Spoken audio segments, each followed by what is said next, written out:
página de abertura.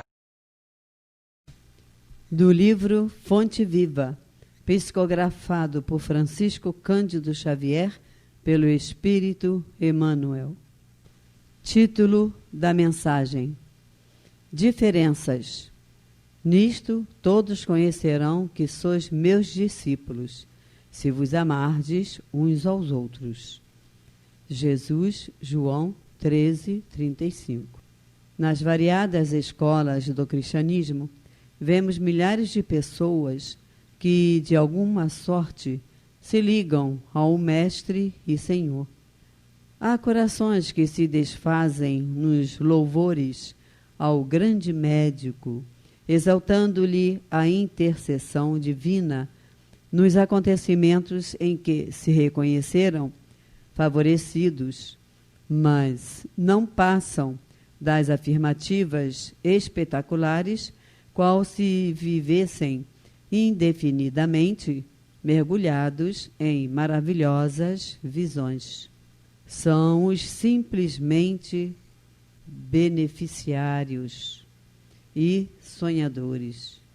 Há temperamentos ardorosos que impressionam da tribuna através de preleções eruditas e comoventes, em que relacionam a posição do grande renovador na religião, na filosofia e na história, não avançando, contudo, além dos discursos preciosos. São os simplesmente sacerdotes e pregadores. Há inteligências primorosas que vazam páginas sublimes de crença consoladora, arrancando lágrimas de emoção aos leitores ávidos de conhecimento revelador. Todavia, não ultrapassam o campo do beletrismo religioso. São os simplesmente escritores e intelectuais. Todos guardam recursos e méritos especializados. Existem, no entanto, nos trabalhos da Boa Nova, um tipo de cooperador diferente. Louva o Senhor com pensamentos, palavras e atos cada dia. Distribui o tesouro do bem por intermédio do Verbo Consolador sempre que possível. Escreve conceitos edificantes em torno do Evangelho, toda vez que as circunstâncias lhe o permitem.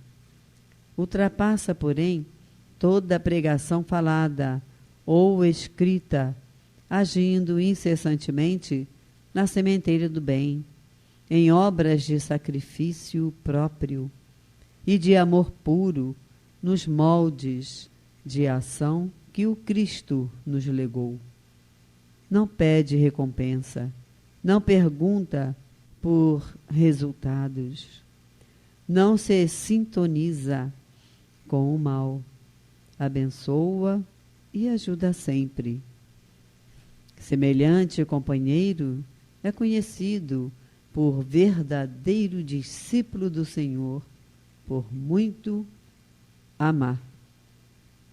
Emmanuel. E agora, a palestra.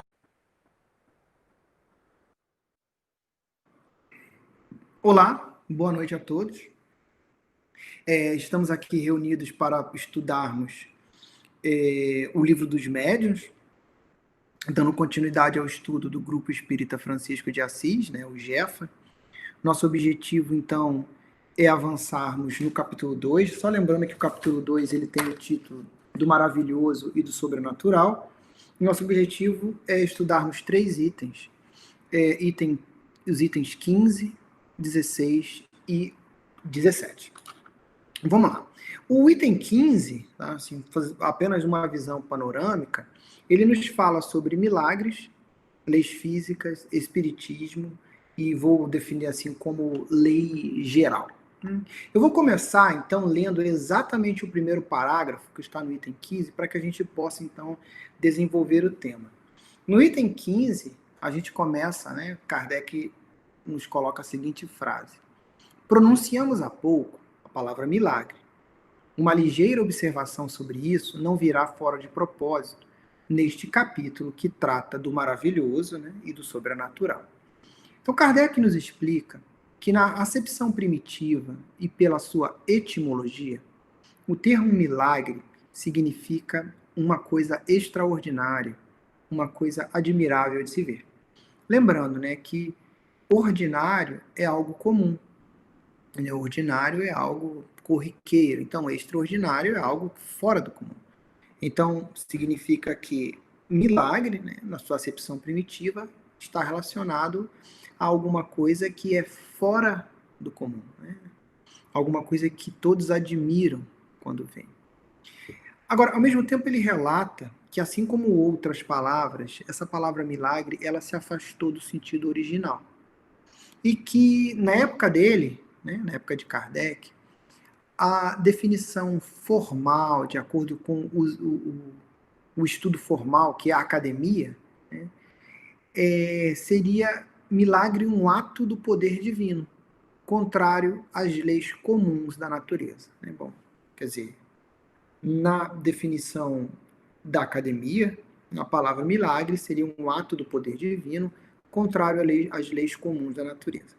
Um ponto muito importante que nós devemos destacar é que, na época de Kardec, as ciências, ou algumas ciências, elas já estavam começando, né, a construir os seus pilares. O que eu quero dizer com isso é que alguns fenômenos, ou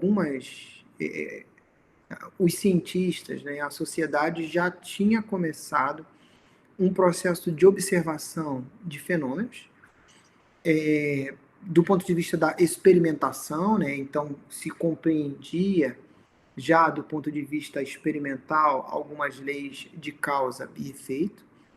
Algumas delas, inclusive, né, já alguns cientistas já estavam começando ou já tinham formulado equações, né, definindo muito bem as variáveis e como essas variáveis estavam relacionadas do ponto de vista de causa e efeito, entrada e saída, input e output, ou seja, alguns fenômenos já possuíam uma certa explicação.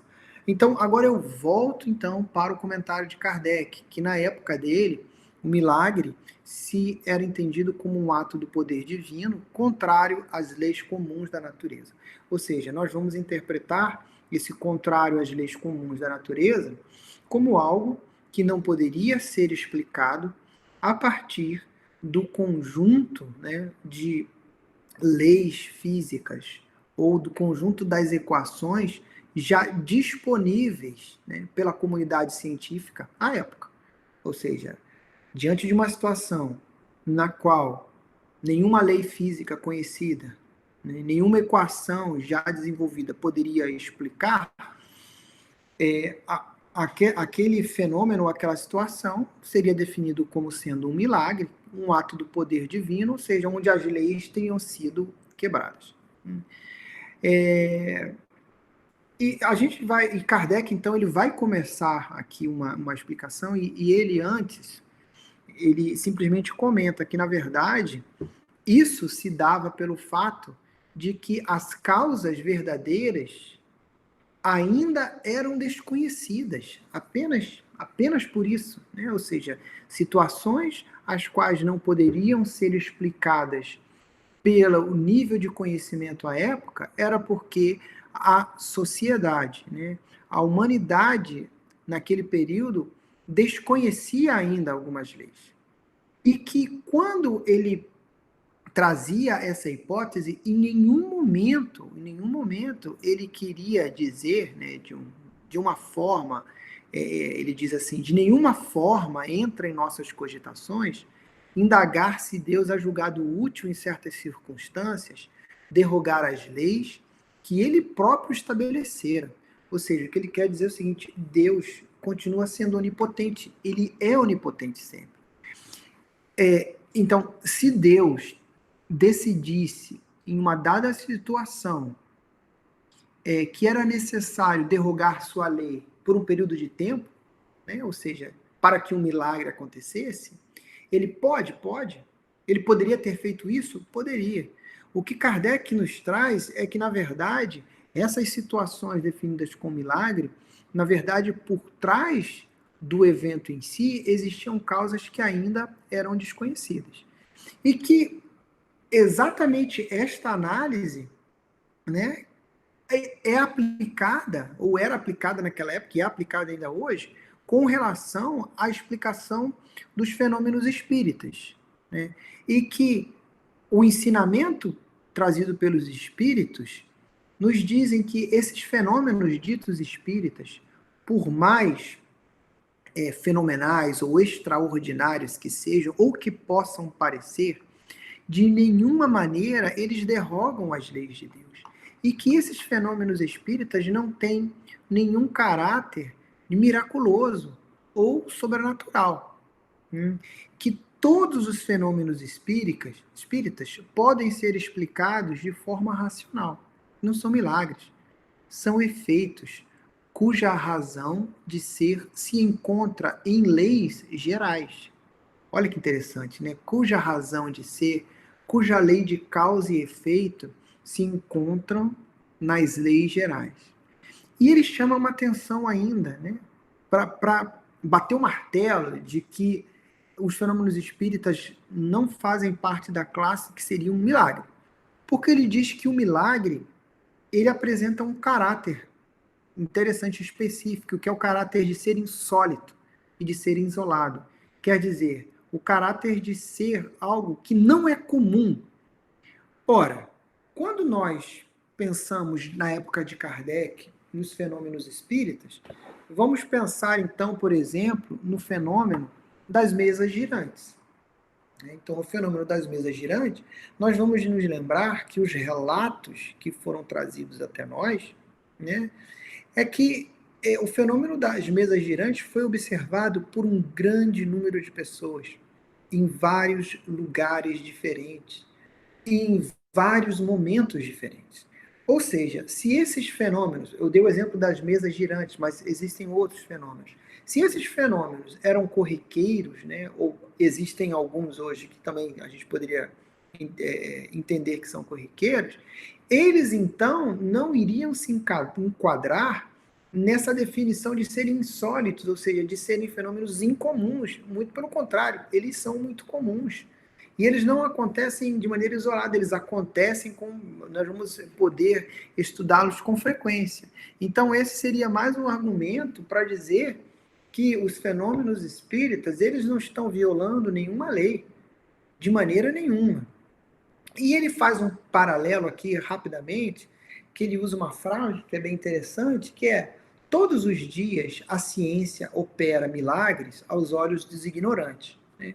Lembrando, ignorante aqui no sentido de classificar uma pessoa que ignora um conjunto de leis, né, que, por exemplo, no caso em particular, descrevem um dado fenômeno. Então, se alguém que ignora exatamente o funcionamento ou as leis da física relacionadas a um dado fenômeno, se ele se vê diante de uma situação na qual ele observa aquele fenômeno, ele pode interpretar como sendo um milagre. E a ciência, que faz uso, né, deste conhecimento formal, organizado, para construir um equipamento, né, para executar uma dada atividade, né, vai fazer coisas que, aos olhos daquele que ignora essas leis, poderão ser interpretadas como sendo miraculosas. E, inclusive, ele diz, aqui ele chama a atenção que, historicamente, muitos indivíduos que tinham um certo conhecimento que não era comum da maior parte da população, poderia fazer uso desse conhecimento, né, para, vou chamar assim, realizar alguns truques, por exemplo, que poderiam ser interpretados como sendo algo miraculoso. E que a população em geral, né, as sociedades, todas as vezes, ou a grande maioria das vezes, que ela se deparava com alguém que era capaz de executar alguma atividade, né, ou realizar algum feito, e que não se tinha explicação para aquilo, e que aquilo era interpretado como algo miraculoso, essa pessoa, em geral, seria considerada como um feiticeiro. E que ele seria capaz de executar aquilo que não seria explicado, né, simplesmente pelo fato de que ele tinha uma parceria com algum espírito maligno, e essas pessoas eram queimadas. Isso fez parte da nossa sociedade, não faz mais, mas fez parte, né, era da história da humanidade. E ele nos traz um outro exemplo, que seria, por exemplo, uma pessoa que tivesse alguma doença ou entrasse por algum acidente em algum estado, por exemplo, cujas atividades orgânicas, atividades biológicas, elas entrassem em um estágio de energia mínima, talvez para nós que não temos nenhum conhecimento em medicina ou em biologia, nós poderíamos interpretar que aquele indivíduo, né, ele já estaria sem vida, né? O seu corpo não teria mais vida. Mas uma pessoa bem treinada, com os equipamentos adequados, poderia, estando ali ao lado da pessoa, identificar que, na verdade, a pessoa possui vida ainda no corpo, porém ela se encontra em um estado, né, de atividade energética mínima, e que ela deveria, então, passar por algum procedimento, às vezes mecânico, elétrico, ou fazer uso de algum medicamento, para que aquela pessoa voltasse ao seu estado normal. E diante dessa situação, né, assim, uma pessoa que tem essa capacidade veria isso com naturalidade, né, de poder fazer isso com a pessoa. A vitalidade estaria latente na pessoa. Uma outra pessoa que desconhecesse completamente isso, no caso seria o ignorante daquelas ciências, interpretaria, né, o fato daquela pessoa voltar ao seu estado normal, né, como se ele já estivesse, ele vai interpretar que já estava morto e ele voltou à vida, vai interpretar como sendo algo miraculoso, né? Então isso vai depender da interpretação. Ele dá outros exemplos, né, o exemplo de físicos, né, no passado, coisas que aconteceram e que não era possível de serem explicadas e hoje em dia podem ser explicadas. E ele chama a atenção que de todos os fenômenos espíritas, um que chama muito a atenção, assim, que incontestavelmente é extraordinário, é o fenômeno da escrita direta, né? E que uns que demonstram de modo mais patente a ação das inteligências ocultas. Lembrando, a gente vai estudar aqui no Livro dos Médiuns a escrita direta, mas é exatamente a escrita produzida diretamente pelo espírito, sem intermediário algum. Ou seja, vendo friamente, né, a escrita aparecendo, sem que tenha o uso de um intermediário, realmente é impressionante, mas ele nos chama a atenção. Kardec nos chama a atenção que nós, a ciência espírita, né, o ensino dos espíritos, nos traz uma explicação muito racional para isso. E nós não podemos esquecer que essa escrita direta, né, quando investigada, ela trouxe aí uma característica importante, que era o fato de que existia uma inteligência oculta por trás daquela escrita direta, né? Existia uma tentativa de se interagir com a fonte, né, daquela escrita, e se constatou que a fonte possuía inteligência, uma inteligência oculta. E nós, hoje em dia, sabemos que não é porque nós não estamos vendo, aqui olhando para a parede, olhando quando caminhamos na rua, não estamos vendo o espírito, porque eles não estão ali. E nós, hoje em dia, nós sabemos, estudando a doutrina espírita, todos nós somos espíritos, né? Nós estamos na condição de espíritos encarnados. Mas é claro que ao término da vida do corpo físico, nós continuamos a nossa vida, porque somos imortais. Nós continuamos com os afetos, né, os amores que nós desenvolvemos, aprendemos a amar o filho, aprendemos a amar nossas esposas, aprendemos a amar nossos pais, nossos avós, e quando o término do corpo físico, né, efetivamente for consumado, nós vamos adentrar a pátria espiritual com todos esses sentimentos maravilhosos de amor que nós temos e também com a nossa bagagem intelectual. Nós vamos levar nossa bagagem intelectual e nossa bagagem moral. Então, nesse exemplo da escrita, que chamamos de escrita direta, existiam seres ocultos, são os espíritos, né? São os espíritos que estavam ou estiveram em um certo momento aqui no planeta encarnados e que vão retornar, vão reencarnar para darem continuidade, né, ao processo de evolução. E agora, somente para fechar, aqui eu vou fazer uma leitura desse último parágrafo desse item, que é o seguinte: esclarecendo-nos com relação a essa potência, o Espiritismo nos dá a explicação de uma imensidade de coisas inexplicadas e inexplicáveis por qualquer outro meio. E que, a falta de toda explicação, passaram por prodígios nos tempos antigos, né? Da mesma forma, ele dá um exemplo, né, que as leis do eletromagnetismo, né, na época de Kardec, elas já estavam sendo estudadas. Porém, no passado, fenômenos que envolviam essas leis do eletromagnetismo não eram compreendidas, né, eram desconhecidas e poderiam ser interpretadas como fenômenos miraculosos. E somente para fechar aqui esse item, ele chama a atenção, né, que aquele que pretendesse, por meio da ciência aqui espírita, realizar algum milagre, este seria, né, ou um ignorante no assunto, porque não estudou o assunto, porque é muito claro, os espíritos nos trazem, né, a informação de que os fenômenos espíritas, eles podem ser e são explicados de maneira lógica e de maneira racional. Ou, se a pessoa tentasse realizar milagres estudando o espiritismo, ou é um ignorante, ou seja, porque ainda não estudou, ou porque tem o interesse único e exclusivamente de enganar pessoas, que ele usa o termo ser embusteiro.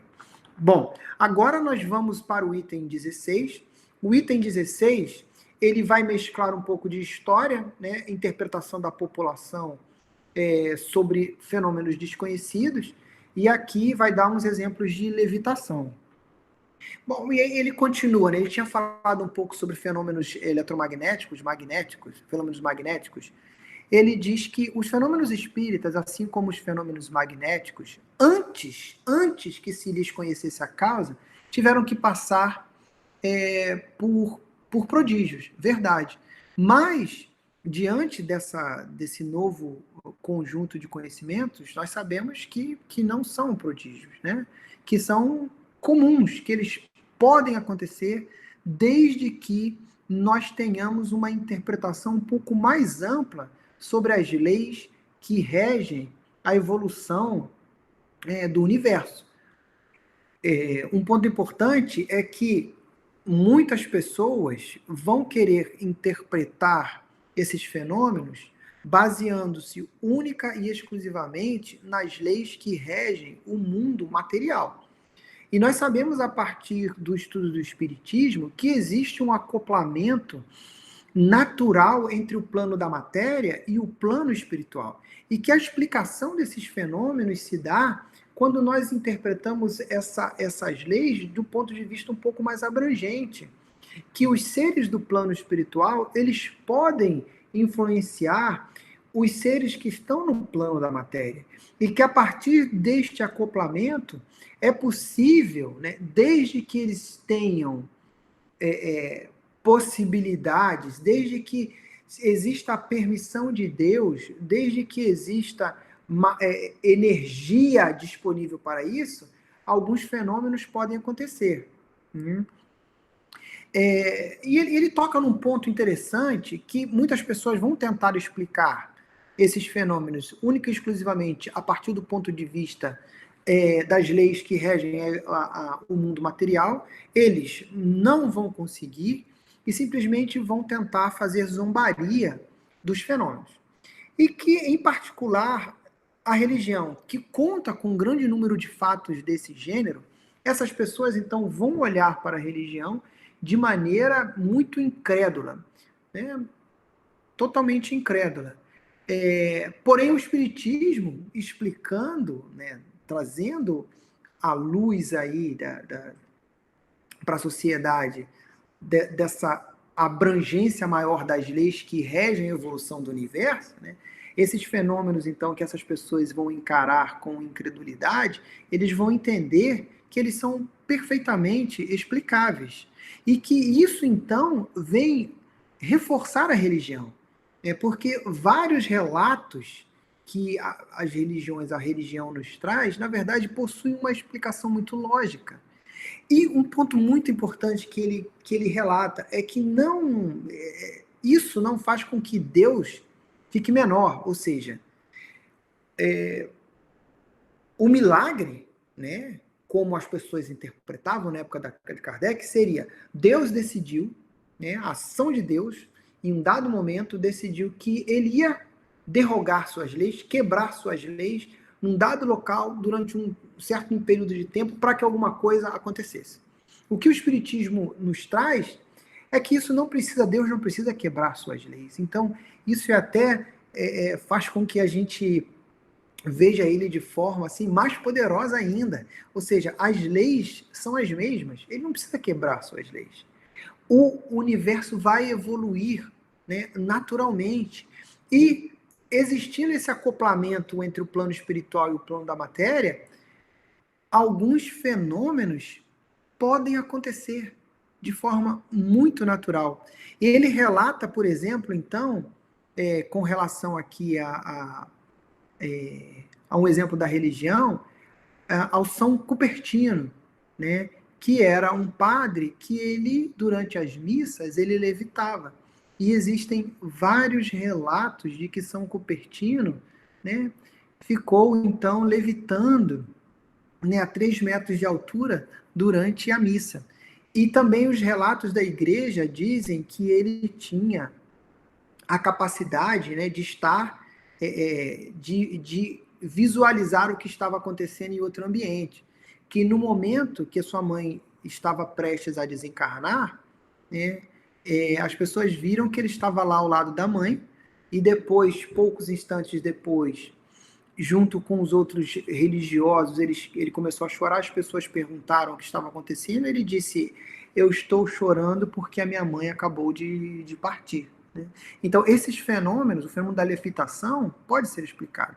Inclusive, Kardec cita o exemplo do Sr. Home, que participava das sessões espíritas e que ele tinha, sim, essa capacidade de levitação, ele levitava, inclusive escrevia, né, no teto, e as pessoas depois viam o teto escrito. E esses relatos do Sr. Home está aqui no Livro dos Médiuns, para quem tiver curiosidade, lá no item 86. E agora, para que possamos fechar, nós vamos aqui, então, no item 17, ele fala sobre as aparições. O exemplo que ele dá é o exemplo de Salete, né, que seria o exemplo de Nossa Senhora de Salete, que apareceu para 2 crianças e que é muito bem relatado na Igreja Católica. E que esse fenômeno, né, dessa aparição também seria perfeitamente explicado, né, assim, aquelas crianças efetivamente terem tido contato, né, com o espírito. E o Kardec, a única coisa que ele diz é que ele não reforça ou não ressalta efetivamente quem seria o espírito, mas o que ele diz é que, sim, é possível, né, que aquelas crianças efetivamente tenham tido contato ali com um espírito de luz, um espírito evoluído, e que tenha passado, sim, algumas mensagens para aquelas crianças. Não há dúvida de que isso é completamente possível. E a gente fecha da seguinte maneira. Eu vou ler literalmente, né, o final do item. Algumas pessoas contestam os fenômenos espíritas precisamente porque tais fenômenos lhes parecem estar fora da lei comum e porque não logram achar-lhes qualquer explicação. Dai-lhes uma base racional e a dúvida vai desaparecer por completo. Então, o que ele quer dizer? Né? Algumas pessoas eles duvidam porque eles tentam explicar apenas do ponto de vista de um conjunto de regras ou de leis que não lhes permitem, logicamente, interpretar aquela situação. A partir do momento que nós trazemos uma base de explicação lógica, racional e um pouco mais abrangente, a dúvida dessas pessoas possivelmente vai desaparecer. E ele continua: a explicação, neste século em que ninguém se contenta com palavras, constitui, pois, poderoso motivo de convicção. Significa que não adianta simplesmente dizer que é porque é. É necessário, sim, trazer as bases lógicas, racionais, né? E que, a partir de uma argumentação, né, é possível, então, fazer com que as pessoas entendam e que, a partir dessa compreensão, eles passem também a ter convicção de que aquele fenômeno é real e que aquele fenômeno é natural. E para fechar, Kardec diz: daí o vermos todos os dias pessoas que, mesmo sem terem testemunhado nenhum fato, mesmo sem terem observado nenhuma mesa se agitar, mesmo sem terem observado nenhum médium escrever, se tornarem tão convencidas sobre aqueles fenômenos quanto nós somos, unicamente porque leram, né, identificaram efetivamente um conjunto de ensinamentos muito lógico, cuja a explicação é capaz, né, de trazer luz aos fenômenos e às situações, e que após essa leitura, após essa análise, após essa reflexão, compreenderam, mesmo que não tenham visto mesas girantes, mesmo que não tenham visto médiuns escreverem, mesmo sem terem visto nada que seria considerado extraordinário. E para fechar, se houvéssemos de somente acreditar no que vemos com nossos olhos, a bem pouco se reduziriam as nossas convicções, não é? Então, o que ele quer dizer é que se a gente tivesse que ficar vendo tudo para acreditar, como nós não teríamos tempo nem possibilidade de vermos tudo. Então, possivelmente, né, nossas convicções estariam reduzidas a um universo muito pequeno. Então, pessoal, somente para fechar aqui, o item 15, nós falamos, então, sobre os fenômenos espíritas, Kardec deixando bem claro que os fenômenos espíritas não têm nada de extraordinário e que nós conseguimos explicar todos eles à luz dos ensinamentos da doutrina espírita e também entendendo que nós temos leis que são mais gerais do que as leis que regem única e exclusivamente a evolução da matéria. No item, então, 16, nós vimos sobre o fato de que, claro, toda vez que nós desconhecemos algo, nós então vamos ser muito céticos, ou então vamos interpretar como sendo algo miraculoso, e que, em particular, vários fenômenos aconteceram nas histórias das religiões, e as pessoas, então, olharam para isso de forma cética. Porém, se nós revisitarmos esses fenômenos à luz da doutrina espírita, nós vamos verificar que a maior parte deles nós vamos encontrar uma explicação imediata, muito lógica, né? E ele cita, então, o exemplo aqui de São Cupertino, que nas missas voava, e ele cita o exemplo do Sr. Home, que participava efetivamente das reuniões espíritas e as pessoas viam ele levitando. Ele comenta também sobre a aparição e comenta sobre o caso de Salete, muito bem documentado na Igreja Católica, e que, para fechar, né, ele comenta que se nós, diante de um conjunto muito lógico, muito racional, nós vamos, então, entender a partir de uma reflexão e uma interpretação, sem que necessariamente tenhamos que estar diante dos fenômenos efetivamente. Então, seria esse o tema do estudo de hoje. Desejo uma boa noite a todos, né? E fiquem todos com Deus e até logo.